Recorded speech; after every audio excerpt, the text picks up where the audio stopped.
Assalamualaikum warahmatullahi wabarakatuh. Selamat siang Pak. Bagaimana kabar Bapak hari ini? Waalaikumsalam warahmatullahi wabarakatuh. Alhamdulillah, saya dari pagi tadi sampai saat ini dalam keadaan sehat walafiat. Perkenalkan Pak, nama saya Catur Syaningsih. Saya calon guru penggerak angkatan 10 di tahun 2024 ini. Saya mengajar di kelas 3 di SD Negeri Teguhan 4. Dan kedatangan saya ke SD Bapak ini untuk mewawancarai Bapak mengenai topik penting tentang pengambilan keputusan dalam dilema etika Pak, utamanya di SD yang Bapak ampuh. Terus kemudian tujuan dari wawancara siang hari ini Pak ya, ini adalah untuk memahami bagaimana Bapak ini menangani situasi-situasi yang melibatkan keputusan dilema etika Pak. Juga bagaimana Bapak menghadapi dalam proses tersebut. Seperti itu Pak. Baik, pengenalan dulu sama saya Prihan Dono sedikit. Saya di SD Pamungan 2 ini sebagai kepala sekolah dan menjabat sekitar pengalaman-pengalaman yang lain. Saya sudah belajar di 6 sekolah yang pernah saya sudah tidak dan insya Allah ya kita tahu bagaimana dalam pengambilan keputusan dan Oke, berarti ini saya panggilnya Pak Tri atau Pak Don, Pak? Oh, terima kasih ya. Oke Pak Tri, terima kasih ini Pak Tri sudah meluangkan waktunya ya Pak Tri ya. Kemudian Pak Tri, sebelumnya ini akan saya mulai pertanyaan yang pertama ya Pak Tri ya. Selama ini bagaimana Pak Tri ini mengidentifikasi kasus-kasus yang merupakan dilema etika di SD Negeri Pamungan 2 ini Pak Tri? Seperti apa? Jadi banyak sekali ya kadang-kadang kasus yang itu saya harus mengambil keputusan ketika terjadi dilema etika. Iya. Nah, untuk mengidentifikasinya tentu saya akan mencari sumber-sumber yang valid dari para guru, kemudian dari anak-anak mungkin yang ibu-ibu atau dari masyarakat dan dari komite juga, sehingga ketika saya sudah bisa mengidentifikasi masalah itu, ketika nanti mengambil keputusan itu bagaimana keputusan itu kita berdasarkan kepada keadilan dan integritas serta peraturan-peraturan yang ada. Jadi tidak melanggar peraturan tapi tetap mengedepankan keadilan. Oke, Pak. Terus ini bagaimana Bapak menjalankan pengambilan keputusan di sekolah, terutama untuk kasus-kasus di mana kepentingannya itu sama-sama benar Pak, sama-sama mengandung nilai kebajikan. Itu bagaimana cara menyelesaikan? Nah itulah yang kadang-kadang paling sulit di sini itu. Kenapa? Karena ketika kita mengambil keputusan di antara dua kebenaran itu harus banyak pertimbangan. Bagaimana pertimbangannya ke depannya, ya, apa efek-efek yang mungkin muncul dari keputusan yang diambil. Contohnya misalnya ada anak kelas 2 yang belum bisa membaca, kemudian kita menginginkan bahwa anak semua itu anak naik kelas gitu, karena dengan naik kelas anak itu mungkin bisa lebih bersemangat. Dan kalau dia misalnya tinggal kelas, dia itu mungkin akan jadi rendah diri, jadi minder. Iya. Nah, itu keputusan seperti itu kan agak susah gitu. Dan kemudian saya tetap akan bermusyawarah dengan para guru, ya dewan guru saya kumpulkan, ya dari tidak hanya guru kelas 2, juga guru kelas 3, bagaimana pertimbangannya nanti ketika dia itu sudah naik kelas 3, kemudian juga dengan orang tua terutama ya, orang tua mereka, bagaimana ketika kita naikkan tapi bersyarat atau bagaimana. Nah ini kemudian saya baru bisa mengambil keputusan ya tadi tetap berdasarkan kepada keadilan, memperhatikan situasi kondisi kedepannya bagaimana. Oke Pak ya, jadi yang langkah-langkahnya itu Bapak itu intinya itu pasti dimusyawarahkan dulu antara guru, juga wali muridnya, juga anaknya mungkin tetap dinaikkan tapi dengan bersyarat seperti itu ya Pak ya. Oke. Baiklah Pak Tri, hal-hal apa yang selama ini Bapak anggap itu efektif dalam pengambilan keputusan pada kasus-kasus dilema etika Pak? Ya, hal-hal yang efektif, yang katakanlah yang mendukung atau bagaimana saya kemudian harus mengambil keputusan itu ya pertimbangan-pertimbangan tadi gitu. Iya. Selain pertimbangan dari para guru, kemudian orang tua, siswa itu sendiri, bahkan dari lingkungan masyarakat, ya juga dari pemangku kepentingan ya stakeholder yang ada, ya alhamdulillah selama ini dari pengalaman-pengalaman yang ada, kebetulan saya pernah jadi guru beberapa tahun, tidak hanya di satu sekolah, kemudian juga jadi kepala sekolah tidak hanya di sekolah, dan kebetulan di masyarakat saya juga ikut beberapa organisasi yang kadang-kadang memang harus mengambil keputusan yang bertentangan antara satu dengan yang lain. Terus Pak Tri, ini apakah pernah Bapak itu mengalami sebuah tantangan dalam menghadapi keputusan dalam kasus-kasus di LMK Pak? Apakah ada tantangannya itu? Mungkin kalau ada seperti apa Pak? Ya, yang jelas kita itu tidak bisa memuaskan seluruh pihak. Jadi kalau ada keputusan yang diambil, kadang itu ya mau tidak mau satu dengan pihak yang lain itu harus teguh, dan membuat mereka itu menerima keputusan itu dengan sikap yang lapang dada itu tidak mudah. Karena ya jelas, karena bagaimana kemudian ketika keputusan yang diambil seperti ini, pihak A tetap tidak terima, pihak B mungkin bisa menerima, kemudian kalau ada pihak B tidak terima, kemudian bagaimana menyatukan mereka itu tetap pada fokus tujuan, visi dan misi sekolah kita gitu. Jadi tidak kemudian ada pihak ini, oke, saya tidak puas, saya terus akhirnya ngambil gitu. Nah itu yang sudah di situ, bagaimana kemudian menyatukan mereka kembali setelah keputusan kita ambil seperti ini, dan keputusan ini bagaimanapun merujuk kepada aturan-aturan yang ada pada visi dan misi tujuan sekolah kita. Dan kemudian bagaimana mereka itu kemudian bersama-sama untuk membangun sinergis itu Pak Yusuf. Terus kemudian Pak, ketika Bapak ini memiliki sebuah keputusan atau dilema etika itu, apakah Bapak ini dalam penyelesaiannya itu Bapak jadwalkan atau Bapak langsung menyelesaikan di tempat, atau bentuk prosedurnya itu seperti apa yang Bapak jalankan? Jadi kalau ada keputusan yang terutama menyangkut dilema etika tadi, tidak bisa langsung diputuskan saat itu juga. Iya. Kenapa? Karena kita butuh informasi, kita berpikir berdasarkan rasionalitas, berdasarkan empiris ya. Cara berpikir kita adalah berpikir empiris berdasarkan data yang ada. Jadi kita perlu data, perlu informasi. Kemudian dari data informasi itu kita olah, kita musyawarahkan kembali kepada mereka ya, bagaimana itu baiknya. Nah, dipertemukanlah seperti itu, baru kemudian kita mengambil keputusan. Setelah keputusan diambil, kemudian kita ambilkan refleksi bersama. Kira-kira keputusan ini sudah tepat atau tidak? Setelah berjalan beberapa waktu, misalnya seperti itu. Kemudian dari itu kita ambil, kan ada refleksi ya. Oh ternyata keputusan yang kita ambil kemarin itu kurang pas. Atau keputusan ini sudah pas. Oke, kita jalan terus gitu. Nah ini kemudian dari itu kita kemudian berbicara. Oh keputusannya sudah final.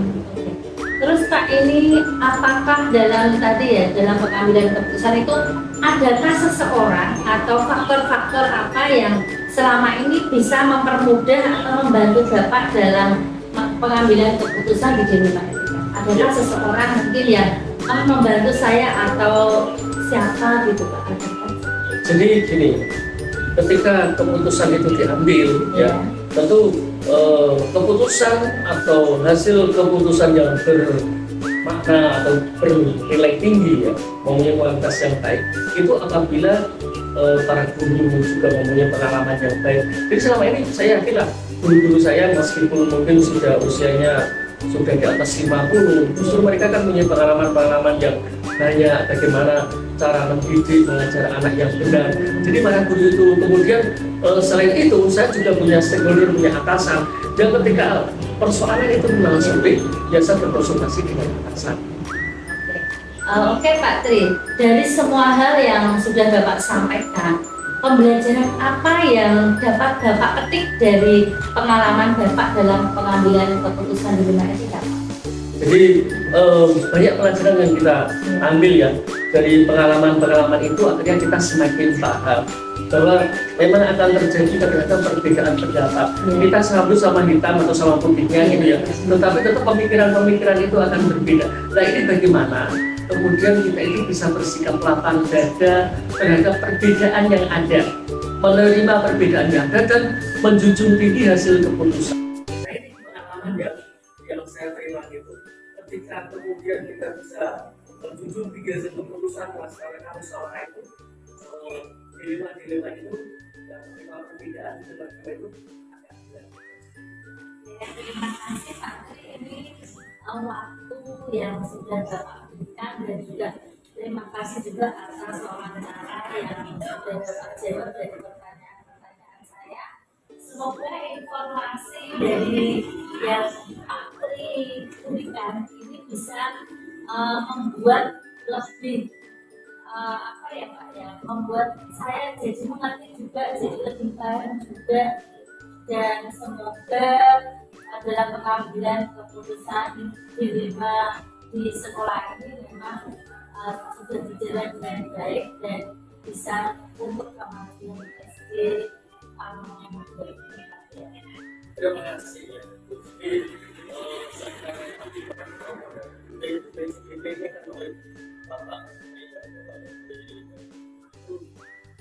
Suatu saat mau berhasil dan disitulah nanti pengalaman yang ada itu biarkan seperti itu benar-benar menjadi kepala sekolah yang bermutu gitu ya, tidak sekedar kemudian ya kita yang penting saya selesai semuanya dan seperti itu, tapi ada pengalaman yang betul-betul didapat dan bermanfaat. Ya, terima kasih Pak Tri. Dari wawancara ini saya juga bisa apa ya istilahnya menimba ilmu dari Pak Tri. Jadi semoga kalau saya diangkat pun nanti kedepannya juga bisa mengambil keputusan-keputusan yang utamanya itu berguna bagi SD yang akan diambil, utamanya juga bagi anak-anak. Terima kasih Pak Tri, wawancara siang hari ini saya tutupi. Wassalamualaikum warahmatullahi wabarakatuh.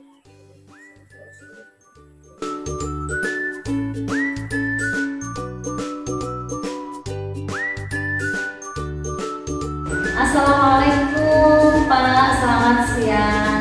Bagaimana kabarnya Bapak siang hari ini? Waalaikumsalam, alhamdulillah sehat-sehat. Oke Pak, perkenalkan nama saya Catur Setianingsih. Saya ini calon guru penggerak angkatan 10 di tahun 2024 ini. Saya mengajar di kelas 3 SD Negeri Teguhan 4 Pak. Hari ini saya ingin mewawancarai Bapak mengenai topik penting tentang pengambilan keputusan dalam dilema etika Pak. Tentunya di lingkungan sekolah ini. Tujuan dari wawancara saya kali ini untuk memahami bagaimana Bapak ini bisa menangani situasi-situasi yang melibatkan keputusan etika Pak. Juga tantangan-tantangan dan juga pengalaman Bapak dalam menghadapi proses tersebut. Tentu saja senang bisa berbagi pada panjenengan. Mudah-mudahan dari wawancara kita nanti banyak bisa kami gunakan untuk bekerja lebih baik dan bisa mempunyai wawasan yang bermanfaat. Ya, terima kasih Pak. Saya ini juga sangat terima kasih sekali kepada Bapak yang sudah mau berbagi. Nah, sebelum kita mulai, bolehkah Bapak memperkenalkan diri lebih lanjut, nama lengkap Bapak, kemudian juga jabatan Bapak di sekolah ini, dan juga sedikit tentang latar belakang Bapak. Silakan Pak. Baik, perkenalkan nama saya Iqbal Musuh, SPD MSI, dan saya ditugaskan sebagai kepala sekolah SD Negeri 4. Saya merupakan kepala saya yang berpindah dari SD menuju 2. Kemudian nanti wawancara kita bisa memberikan hal yang positif pada kami. Ya, terima kasih Pak. Berarti ini saya panggilnya Pak Eko gitu Pak ya? Monggo, Oke. Pak Eko, mari kita mulai dengan pertanyaan saya yang pertama.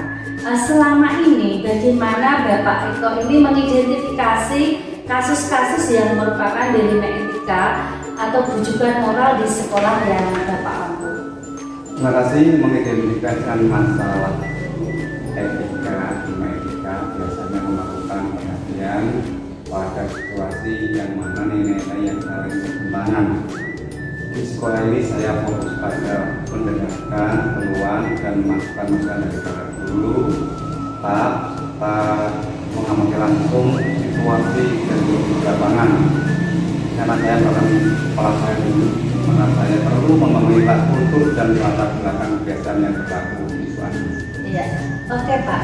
Kemudian bagaimana Bapak ini menjalankan pengambilan keputusan di sekolah, terutama untuk kasus-kasus di mana ada dua kepentingan yang sama, benar, sama-sama benarnya dan juga sama-sama mengandung nilai kebajikan, Pak. Bagaimana caranya? Terima kasih untuk mengidentifikasi masalah nilai etika. Iya. Biasanya memerlukan perhatian pada suatu di mana nilai-nilai penting saling bertentangan. Iya.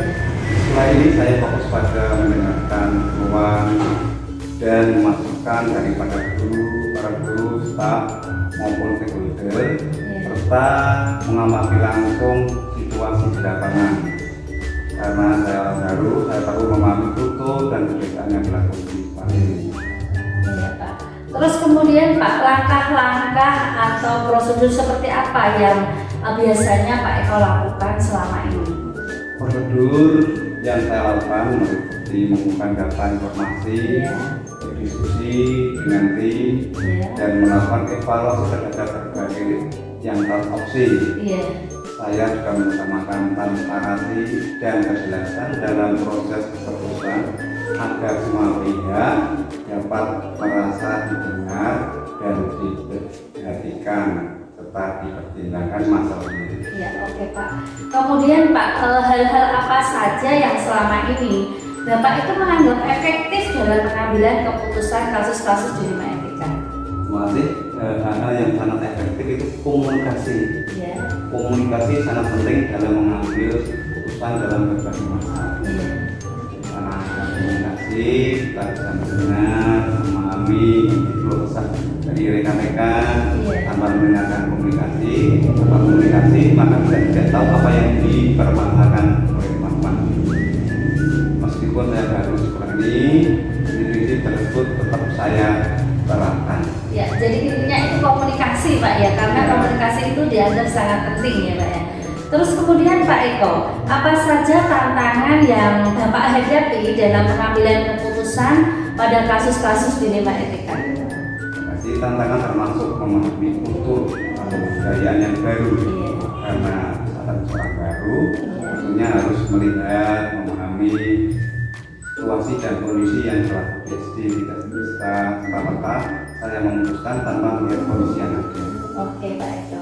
Kemudian apakah Pak Eko ini memiliki jadwal tertentu dalam penyelesaian kasus di lima etika Pak?